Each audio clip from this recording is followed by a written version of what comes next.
Welcome to recipes in my way. இன்றைக்கி நம்ம அருமையான சுவையில் சாப்பாட்டுக்கு ஒரு சைடு டிஷ் தான் செய்ய போகிறோம். இதை போட்டு பிசைஞ்சு சாப்பிட்டா அந்த டேஸ்ட்டு நாக்கிலேயே இருக்கணுங்கிறதுக்காக தண்ணி கூட குடிக்க மாட்டீங்க. இது சாப்பாட்டுக்கு மட்டும் இல்லை, சப்பாத்திக்கும் சூப்பராக இருக்கும். இதை செஞ்சு ஃப்ரிட்ஜில் வச்சுட்டிங்கன்னா 4 நாள் ஆனாலும் கெடாது. இந்த டேஸ்ட்டுக்கு காரணமே ஒரு ஸ்பெஷல் மசாலா தாங்க. பெருசாக ஒன்றும் இல்லைங்க, 4 பொருள் தான். இதுக்கு தேவையான மசாலாவை வறுத்துக்கலாம். பேனில் ஒரு 2 டீஸ்பூன் எண்ணெய் ஊற்றிக்கலாம். 3 வரமிளகாய், காரம் அதிகமாக வேணும்னா இன்னொன்று சேர்த்துக்கோங்க. 1 டேபிள் ஸ்பூன் கடலைப்பருப்பு, 2 டேபிள் ஸ்பூன் நிலக்கடலை, 2 டேபிள் ஸ்பூன் மல்லி. அளவான தீயில் கருகாமல் லேசாக செவக்கிற அளவுக்கு இதை வறுத்துக்கலாம். செவக்கிற அளவுக்கு வறுபட்டுருச்சு. இதை எடுத்து ஒரு பிளேட்டுக்கு மாற்றி ஆற வச்சிடலாம். அதே பேனில் இன்னொரு டேபிள் ஸ்பூன் எண்ணெய் ஊற்றிக்கலாம். 50 கிராம் அளவுக்கு பூண்டு, ஒரு கை அளவு இருக்கும். பூண்டு லேசாக செவக்கிற அளவுக்கு வதக்கிடலாம். செவக்கிற அளவுக்கு வதங்கிடுச்சு. இப்போ இதில் 1/2 கிலோ தக்காளியை நறுக்கி வச்சுருக்கேன். இதை போட்டுக்கலாம். தக்காளி நல்லா பழுத்த தக்காளியாக இருக்கணும். 1/4 டீஸ்பூன் பெருங்காயத்தூளையும் போட்டு தக்காளியை வதக்கி விட்டுடலாம்.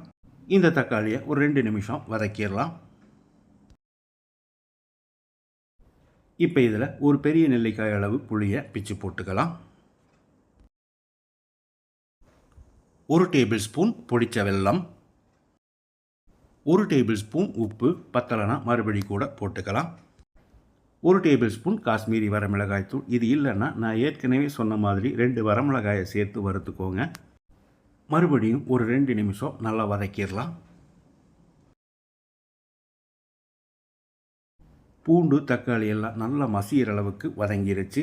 இப்போ இதை எடுத்து ஆற வச்சிடலாம். நம்ம ஏற்கனவே வறுத்து வச்சுருந்த மசாலா ஆறிடுச்சு. இதை மிக்ஸி ஜாரில் போட்டு ஒரு 1/4 கப் அளவுக்கு தண்ணி ஊற்றி பேஸ்ட்டாக அரைச்சி எடுத்துக்கலாம். இப்போ இதில் தக்காளியை சேர்த்து கொஞ்சமாக தண்ணி ஊற்றி கொஞ்சம் கொரகொரப்பாக அரைச்சி எடுத்துக்கலாம். பேனில் 4 டேபிள் ஸ்பூன் நல்லெண்ணெய் ஊற்றிக்கலாம். இதுக்கு நல்லெண்ணெய் தான் நல்லா டேஸ்ட்டாக இருக்கும். எண்ணெய் கொஞ்சம் அதிகமாக ஊற்றினா தான் கெடாமல் இருக்கும்.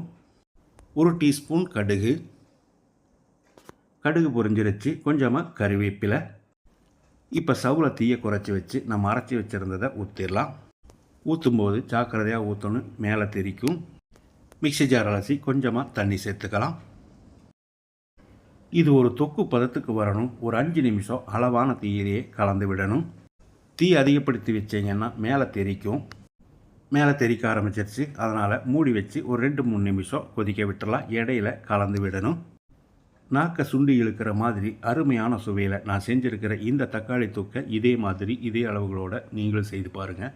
இந்த வீடியோ பிடிச்சிருந்தால் லைக் பண்ணுங்கள், கமெண்ட் பண்ணுங்கள், ஷேர் பண்ணுங்கள். சப்ஸ்கிரைப் பண்ணாதவங்க சப்ஸ்கிரைப் பண்ணுங்கள். மறக்காமல் பெல் பட்டனை கிளிக் பண்ணுங்கள்.